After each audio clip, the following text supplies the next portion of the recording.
As I said, your feedback amplifier is used to reduce noise, distortion, even parameter variation and non-linearity of your transistors.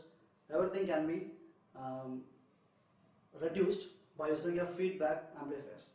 So usually your ideal amplifier means it should produce a flat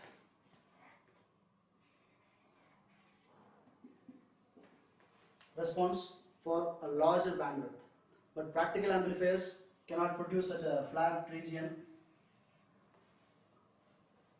over a long bandwidth. You may have bandwidth or the frequency of gain variation may be something like this, right? So to avoid this, we can go for feedback amplifiers.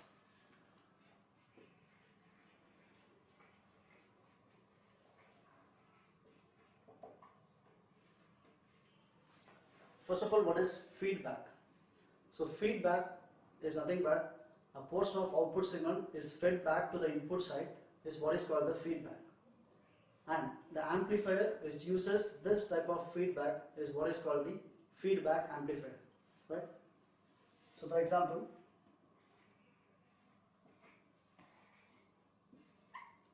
this is an amplifier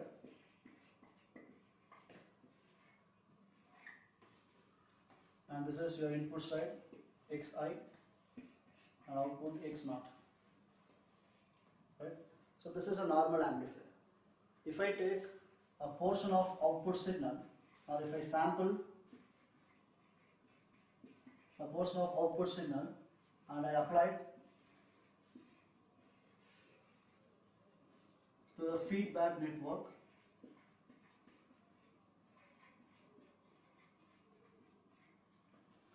and that signal is mixed with the input signal Xi, mixed with the input signal by using mixer. So we sample the output X0 as this, and let us assume some variable for feedback is beta, and this feedback network which decides the amount of feedback to the input side. So XF feedback signal is equal to beta into X0, right? And this XF now mixed with the Xi, and that produces a new Xi over here. It is equal to Xi plus or minus XF, right? And this will be applied to the amplifier section so that you can have a output of amplified X0, and again that is sampled applied to the input side. So this whole section is what is called the block diagram of feedback amplifier. I have an amplifier section. By using sampler, I can sample the output signal, and the output signal can be fed into the feedback network, and here your feedback network which decides the amount of feedback to the input side, and here this mixer used to mix your input signal and the feedback signal.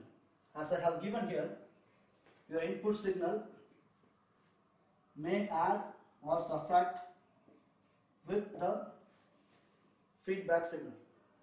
This is because we have two types of feedback. One is positive feedback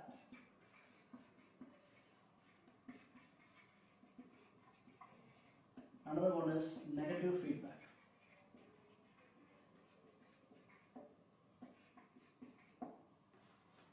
So what is positive feedback and negative feedback? If the input signal and the feedback signal both are same phase or in phase, that is called positive feedback. If input signal and the feedback signal both are out of phase, then that is called the negative feedback, right? Say for example, I have a signal, it is 3 volt, and I have another signal 1 volt. When I mix these two signals, this is also plus 1 and this is also plus 3. So when I mix these two signals, the total signal becomes 4 volt.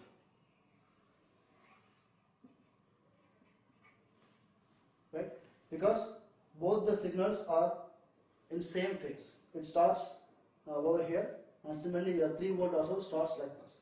So both the signals are same phase. When I mix the same phase signal, that will be added so that I can have a 4 volt signal, something like this. So this is what is called the positive feedback, and when I use the positive feedback, your input signal strength becomes increased, right? And if I have out of phase, say for example 180-degree phase shift, I will take the same minus 1 volt. Now what will happen? This is out of phase and this is same phase. I mean this is the last phase.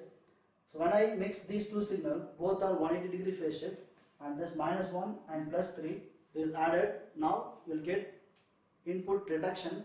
3 minus 1 will get 2 volt over here.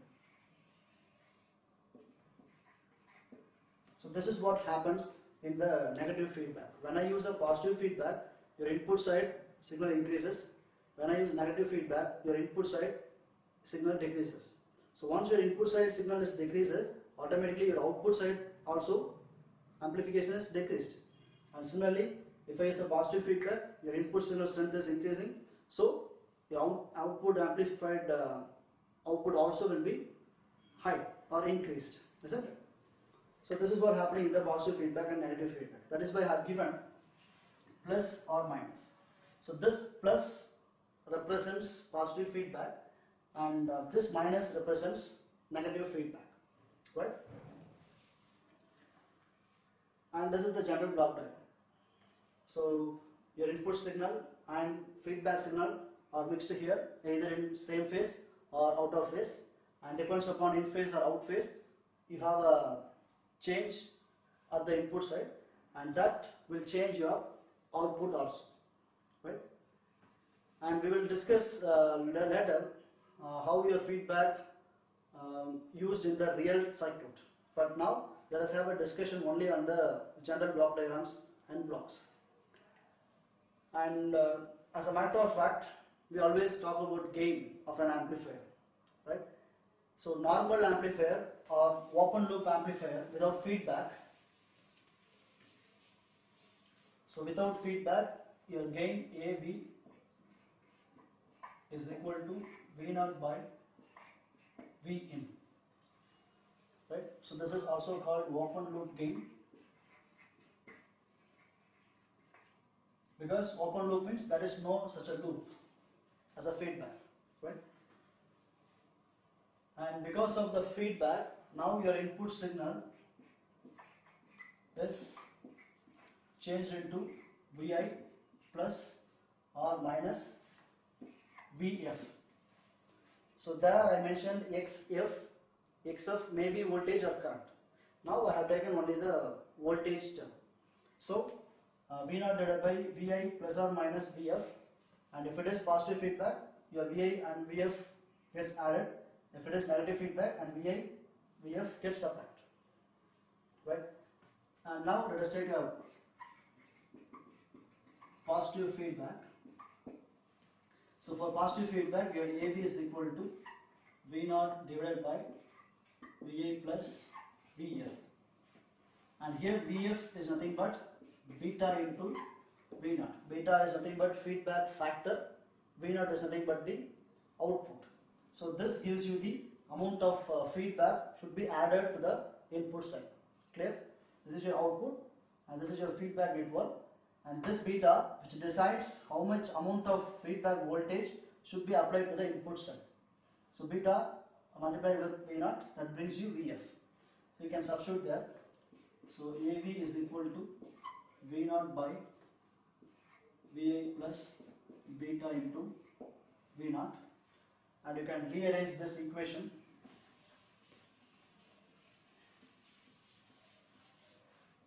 If I cross multiple, then I'll get AV into Vi plus beta V0 is equal to V0, and AV, Vi plus AV beta V naught is equal to V naught. So AV Vi is equal to V naught minus AV beta V naught. V naught is common, so 1 minus AV beta.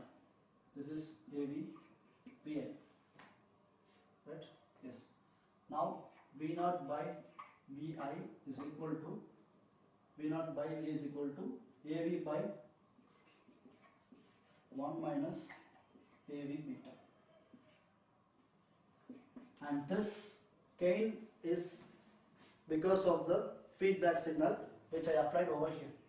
So let us put some other name for feedback gain. AVF is equal to AV divided by 1 minus AV beta. So this AV, which represents normal amplifier gain, and because of the feedback, this normal amplifier gain is divided by 1 minus AV beta. So this is your new gain or feedback gain, especially for the positive feedback, AVF. Right? Similarly, you can obtain for negative feedback is equal to AV by 1 plus AV beta. So this is for positive and this is for negative. So for positive feedback, your gain is equal to AV divided by 1 minus AV beta. For negative feedback, your AVF equal to AV divided by 1 plus AV beta. Right? And this happens because of this VF. This VF is applied in the normal feedback, normal amplifier. So that makes some changes on the gain.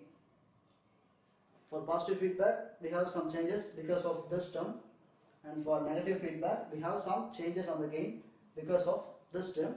And these two terms has come from the feedback voltage VF.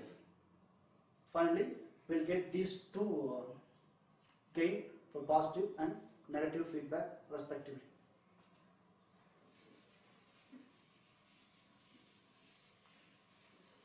And what would happen? AVF is equal to AV divided by 1 plus AV beta in negative feedback.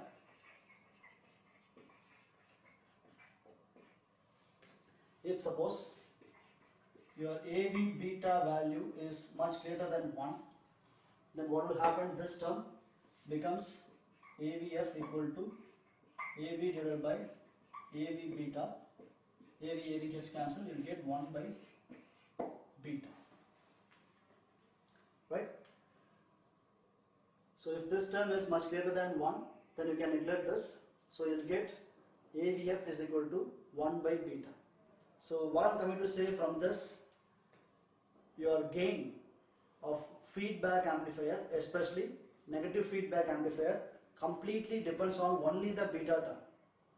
Which means your normal amplifier depends on non-linearity of the transistor, parameter variation, temperature, aging of the components, and etc.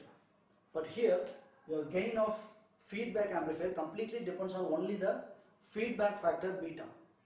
So it does not depend on any other parameters. So we can say your negative feedback amplifier has high stability when compared to a normal amplifier. So this has high stability, your negative feedback amplifier. Clear what I am saying? So that is the reason why do we prefer feedback approach in the amplifier circuits. The reason is high stability when compared to a normal amplifier. And not only this, we will be discussing about the advantages of negative feedback in the next lecture. So the main advantage of negative feedback is high stability. And similarly, we will take the positive feedback. So in positive feedback, your AVF is equal to AV divided by 1 minus AV beta. And here, if your AV beta for some other for some value it may equal to 1. If this is equal to 1, then your AVF is equal to AV divided by 1 minus 1. This is AV divided by 0 becomes infinity. So infinity theoretically we can represent, but you know what? Here is the interesting phenomena comes. This infinity which represents practically the amplifier can produce output signal without any external input signal, right? When I have a positive feedback and if I make this AV beta is equal to 1, then AVF is equal to infinity theoretically, but practically it produces an output without any external AC input, right? And this is what is called the oscillators. So oscillator which produces output without input. It is just like a normal oscillator, pendulum oscillator. If I release the pendulum, it goes like this, and it keeps on going till it reaches to the final location, right? But for this there is no need of any input. If I release the pendulum, then it takes the feedback and again it moves something like this, and again it takes feedback from this side, feedback from that side. It goes on like this, and finally it reaches to the 0 position.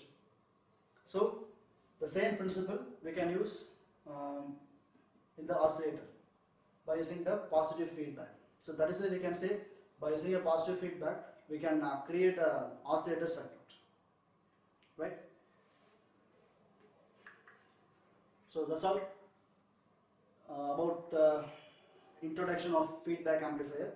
So generally amplifier is used to amplify the weak signal into a large signal, and in the amplifier circuit we have some drawbacks: non-linearity, parameter variation, temperature, aging, and etc. And these can be reduced by using the feedback amplifiers.